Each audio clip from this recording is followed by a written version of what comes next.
हरे कृष्णा दोस्तों, आपका हमारे चैनल शिवाभी में स्वागत है। और आपको हमारे चैनल शिवाभी को सब्सक्राइब करें, लाइक करें, कमेंट करें, शेयर करें। सावन सोमवार की चौथे दिन की शुरुआती कथा। सावन का महीना भगवान शिव को अत्यंत प्रिय होता है। जो भी श्रद्धालु इस महीने में विशेष रूप से सोमवार के दिन व्रत रखता है और शिव की पूजा करता है, उसे शिव कृपा सहज रूप से प्राप्त होती है। सावन के चौथे सोमवार की शुरुआत भी श्रद्धा और भक्ति से भरी कथा के साथ होती है। कथा की शुरुआत बहुत प्राचीन समय की बात है। एक नगर में एक साधारण ब्राह्मण परिवार रहता था। वे अत्यंत निर्धन थे, परंतु अत्यंत धर्मपरायण और शिवभक्त। ब्राह्मण और उसकी पत्नी ने संतान सुख की प्राप्ति के लिए सावन के चारों सोमवार का व्रत करने का संकल्प लिया। जब चौथे सोमवार का दिन आया, उन्होंने प्रातःकाल स्नान करके भगवान शिव का ध्यान किया।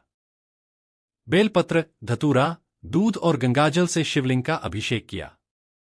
उन्होंने दिन भर व्रत रखा और रात को शिव चालीसा का पाठ करते हुए जागरण किया। उसी रात ब्राह्मण के सपने में स्वयं भगवान शिव प्रकट हुए। उन्होंने कहा, हे भक्त, तुम्हारी श्रद्धा और भक्ति से मैं प्रसन्न हूं। तुम्हारी सभी मनोकामनाएं पूर्ण होंगी। तुम्हें शीघ्र ही पुत्र रत्न की प्राप्ति होगी। सुबह होते ही ब्राह्मण और उसकी पत्नी ने प्रसन्न होकर शिव को धन्यवाद दिया। कुछ महीनों बाद उनके घर एक सुंदर और तेजस्वी पुत्र ने जन्म लिया। संदेश: इस कथा से यह स्पष्ट होता है कि जो भी भक्त सावन के सोमवारों को सच्चे मन से व्रत करता है, उसकी मनोकामनाएं अवश्य पूरी होती हैं। चौथे सोमवार का व्रत विशेष रूप से मनोकामना पूर्ति और संतान सुख के लिए अत्यंत प्रभावकारी माना जाता है। हर हर महादेव। जी चाहोगे तो आगे की कथा और महत्व भी बताऊं। ब्राह्मण और उसकी पत्नी ने चौथे सोमवार को विशेष श्रद्धा के साथ व्रत रखा। उन्होंने प्रातःकाल उठकर पवित्र नदियों का स्मरण करते हुए स्नान किया और फिर बेलपत्र, जल, दूध, शहद और धतूरा लेकर शिवलिंग का विधिपूर्वक अभिषेक किया। पूरे दिन उपवास करते हुए भगवान शिव का ध्यान करते रहे और शाम को दीप जलाकर आरती की। रात्रि में जागरण करते हुए उन्होंने शिव चालीसा और महामृत्युंजय मंत्र का जप किया। रात को ब्राह्मण ने स्वप्न में भगवान शिव को देखा। शिवजी ने कहा, हे भक्त, तुमने श्रद्धा से चौथे सोमवार का व्रत किया है। मैं प्रसन्न हूं। तुम्हारी सभी इच्छाएं पूरी होंगी और शीघ्र ही तुम्हारे घर पुत्र का जन्म होगा। यह सुनकर ब्राह्मण दंपत्ति अत्यंत भाव विभोर हो गए। कुछ महीनों में उनके घर एक सुंदर पुत्र का जन्म हुआ। उस बालक ने बड़ा होकर ज्ञान और धर्म के क्षेत्र में ख्याति प्राप्त की। इस प्रकार सावन के सोमवार व्रत की महिमा अपार है। जो मन से भगवान शिव का ध्यान करता है, उसकी जीवन की कठिनाइयां दूर होती हैं, इच्छाएं पूर्ण होती हैं और परिवार में सुख शांति बनी रहती है। सावन का चौथा सोमवार विशेष रूप से मनोकामना पूर्ति और संतान प्राप्ति के लिए फलदायक माना गया है। भगवान शिव की कृपा से जीवन में अंधकार मिट जाता है और उजाला फैलता है। सावन के चौथे सोमवार की रात जब ब्राह्मण ने भगवान शिव का स्वप्न देखा, तब उसकी आंखें आश्चर्य और भक्ति से भर आईं।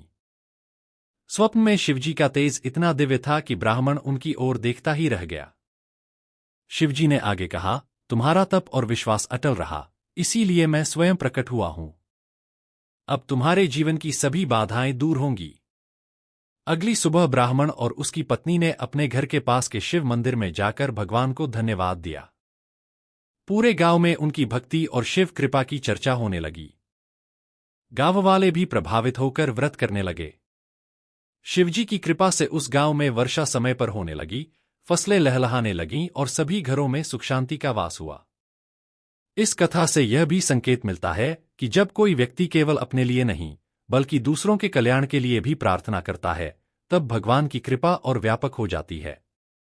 ब्राह्मण का चौथा सोमवार न केवल उसके जीवन को बदला, बल्कि उसके पूरे गांव को समृद्धि का वरदान मिला। इसलिए कहा गया है, जो सावन में श्रद्धा से एक भी सोमवार का व्रत कर ले, उसे पुण्य, सुख और शिव कृपा तीनों सहज ही प्राप्त होते हैं। कुछ समय बीतने के बाद उस ब्राह्मण के घर जन्मा बालक धीरे धीरे बड़ा होने लगा।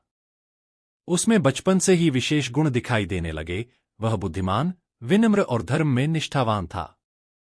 जैसे जैसे वह बड़ा हुआ, उसके अंदर शिव भक्ति भी उतनी ही गहराई से बढ़ती गई। वह हर सोमवार को व्रत रखता, शिव मंदिर जाता और भक्तों की सेवा करता। एक दिन जब वह किशोर अवस्था में पहुंचा तो गांव के पास एक बड़ा संकट आया। वहां कई दिनों से वर्षा नहीं हुई थी, सूखा पड़ गया था, पशु पक्षी प्यास से तड़पने लगे थे।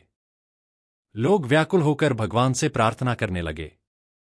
तब उस बालक ने पूरे गांव को एकत्र किया और कहा, हम सब मिलकर भगवान शिव का रुद्राभिषेक करें। यदि श्रद्धा सच्ची हो तो शिवजी अवश्य कृपा करेंगे।